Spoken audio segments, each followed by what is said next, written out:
Hey everyone, it's Jeff at Adventure Wagon. In this video, we're going to be going over how to hook up the base 12-volt electrical system to our old fuse block location. So if you got an Adventure Wagon kit prior to the release of our 12-volt system, your fuse block is probably located in this spot and it looks just like this. So we're going to show you how to hook up the new 12-volt electrical system to this. When you do buy the base 12-volt electrical system, you will have the option to upgrade to our updated fuse block location, and we'll cover that in a separate video. So the tools that you're going to need for this job are a Phillips head screwdriver, a 4mm Allen wrench, and a ratchet with a 13mm and 10mm socket. And the cables that you're going to need out of the electrical package are the ones that say positive fuse block on one end and positive distribution block on the other, positive MPPT alternator input on one end and positive post on the other. And then the third one is negative bus bar on one end and wheel well frame negative bus bar on the other end.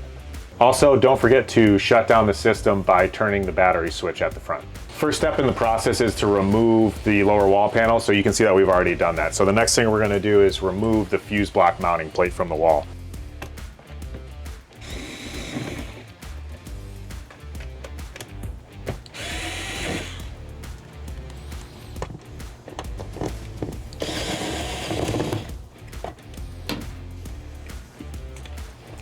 This van was set up with a portable power pack as its house battery system, so there's a few extra things going on the back of this distribution block. More than likely, in your van, in place of this negative bus bar, you're just gonna have a single negative post here instead. So the first thing I'm gonna do is remove our alternator charging cable, which is this one, and the cable running from the battery pack to the fuse block, which is this one. So I'm gonna need a ratchet with 13mm and also the 10mm.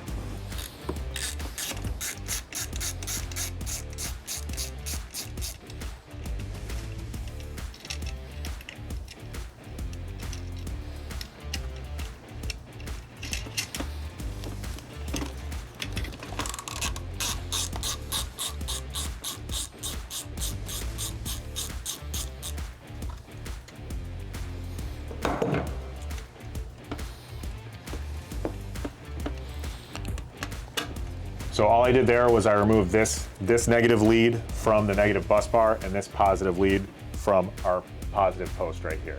So now I switched to our 10mm socket and I'm going to be removing this cable.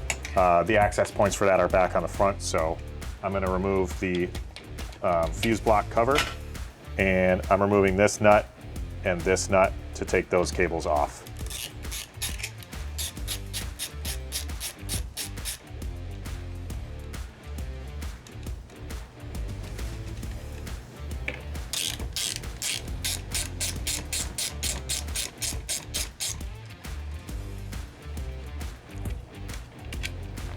All right, so this cable's been removed. I'm just gonna set that aside, and you can see the negative post shared another cable there, so I'm replacing this nut here.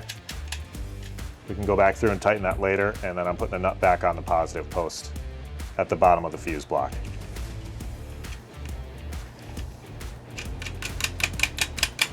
So now we're gonna start adding some wires back in from our electrical package. The one that we're gonna start with is the one that says positive post on one end and positive input, positive MPPT alternator input on the other. We're gonna be reusing this positive post on the back of our fuse block mounting plate.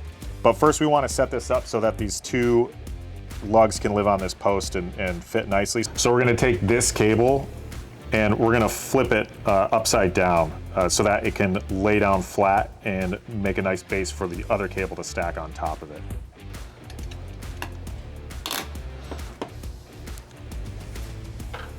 So now we're gonna take our next cable, we're gonna take the end that says positive post, and remember that you have this rubber boot right here, so we need to feed the end of the cable up through that rubber boot first, like so. And now this one's gonna lay on top of that other lug like that, and we're gonna come in with our hardware and put it on loosely right now.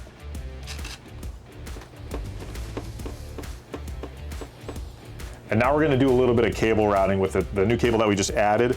We want it to route downwards, and it's gonna be coming out underneath the bottom edge of our fuse block mounting plate once it's back on the wall.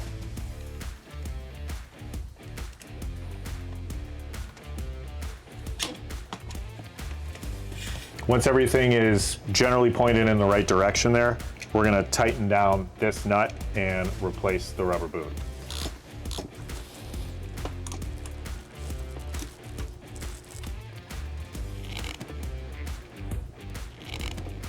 And it should look something like that when you're done.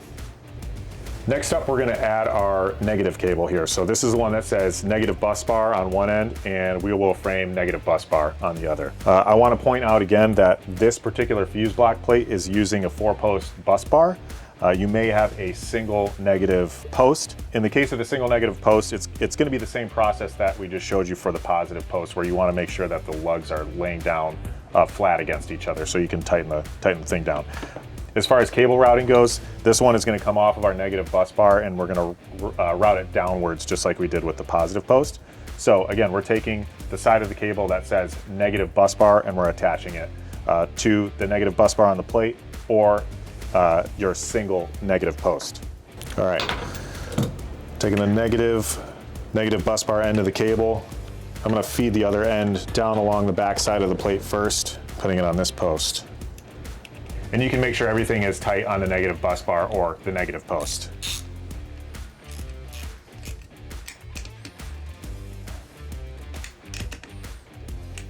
And I'm going to go ahead and replace the cap, or in your case, it may be the rubber boot over top of the post. Okay.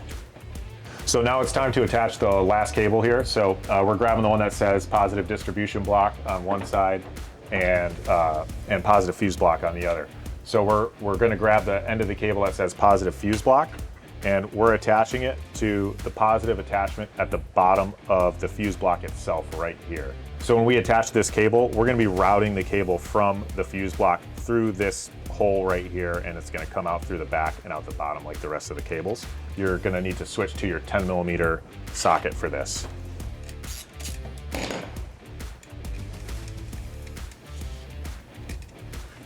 I'm going to feed the one end of the cable through that hole first.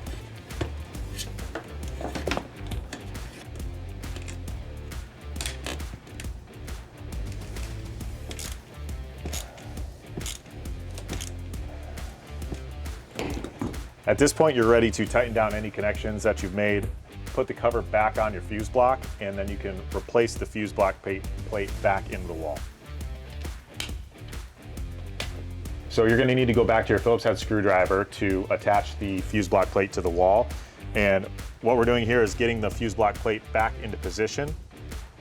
And there's obviously a lot of cables and things going on the back side. So you're just kind of trying to get it into its position and keeping an eye on where cables are laying and making sure that you're not going to pinch anything between the fuse block plate and the van body itself, until our mounting holes are lined up with the screw holes that were already in place there.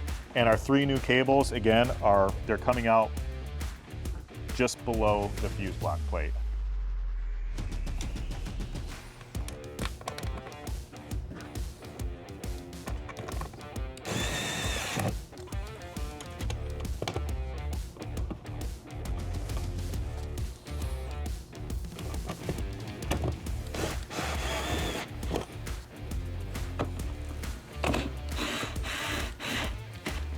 All right, now we've got the fuse block plate all mounted up and we're ready to go back to the wall panel.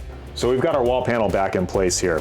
So the one modification you'll need to do to this wall panel is to create access for the new cables that you just added to come back out of the wall.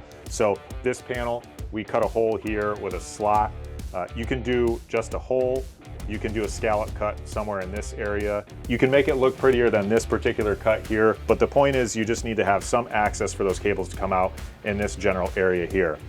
Keep in mind that once the 12-volt electrical system inside the GOAT wheel well locker is in place, this hole will be inside your wheel well locker.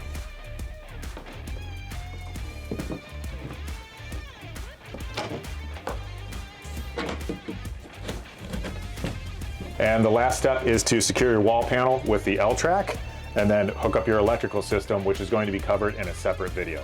That's it for setting up this fuse block setup for the base 12-volt electrical system. If you have any questions at this point, feel free to reach out, give us a call, or email us at info@adventurewagon.com, and thanks for watching.